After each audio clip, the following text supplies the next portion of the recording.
Good Wednesday morning, everybody.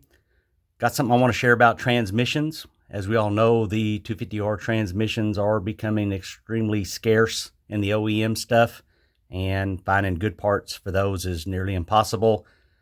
We all know that Bob Albright made lots of aftermarket gears for the 250R, including the drag transmissions. Bob passed away just a few weeks ago. God rest his soul. We'll miss him. Great asset to the community. But this would be the third time I've had this happen, and the first time that I've actually had it, well, I've only had it happen one time, I should say, on the stock replacement gear set. This happens to be on a override 5-speed setup. But what we come to is we would come to put this part on, and it would go just a little bit on, and basically it was stiff. I mean, we're talking about have to get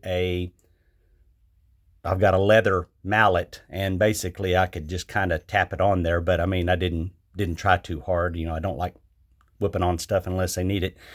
But I've had this happen. This will be the third time now, and I want to let y'all know how I fix it. First thing I do is I start off by using a diamond file, because this stuff is hard. You're not going to just take a regular file and cut it easily, but I start off just by deburring the edges, you know, at just a slight chamfer. Just clean up both sides and wipe it off and try it again. Sometimes a little burr is all it needs to be removed and it will work fine. But in my case, this one was pretty stiff. So the next thing we have to do, grab the good old 4-stroke valve lapping compound and just liberally put it down onto your splines there. Usually it's going to be the splines that are sticking up is going to be your problem, because he would cut these out on a shaper.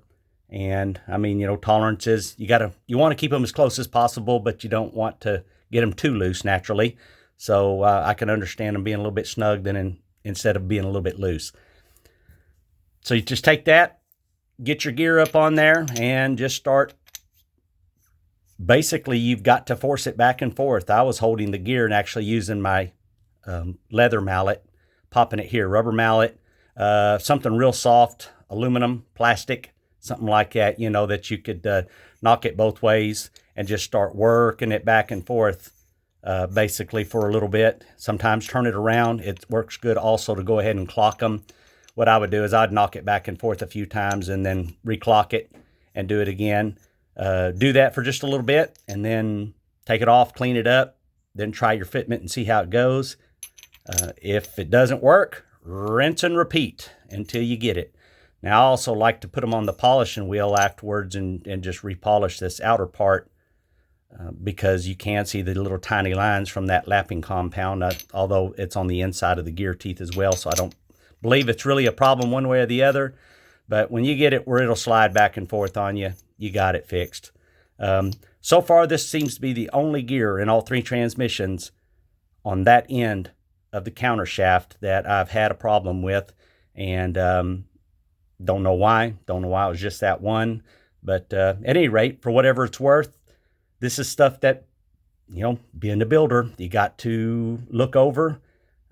Even if it's just a hair on the snug side, some people would go ahead and put it on. But if that thing doesn't move freely under its own, it's going to bind. It's going to possibly kill a shift fork. It's going to do all kinds of crazy stuff, especially once it gets heated up and things swell up. So got to make sure this stuff is right. This is all part of the process, things we strive to do to keep everything working good and keep our lives better.